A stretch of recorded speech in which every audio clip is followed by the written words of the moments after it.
प्रतिस्पर्धी संघांमधील क्रिकेट सामन्यांवरून झालेल्या वादात एका पोलीस हवालदाराची हत्या झाली आहे। ही घटना जळगावमध्ये घडली।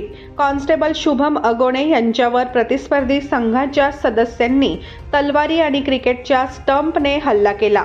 या प्रकरणी 3 जणांना अटक करण्यात आली आहे। 12 जणांविरुद्ध खून आणि खुनाचा प्रयत्न यासह विविध गुन्ह्यांसाठी FIR नोंदवण्यात आलेली आहे।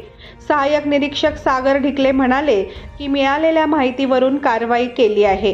सोमवारी आरोपींना न्यायालयात हजर केले असता त्यांनी रविवारपर्यंत 7 दिवसांची कोठडी त्यांना सुनावण्यात आली आहे। महाराष्ट्रातील जळगाव जिल्ह्यातील 40गाव येथे प्रतिस्पर्धी क्रिकेट संघातील खेळाडूंमध्ये झालेल्या वादाचे रूपांतर पोलीस हवालदाराच्या हत्येत झालं आहे, अशी माहिती संतोष सोनवणे यांनी दिली।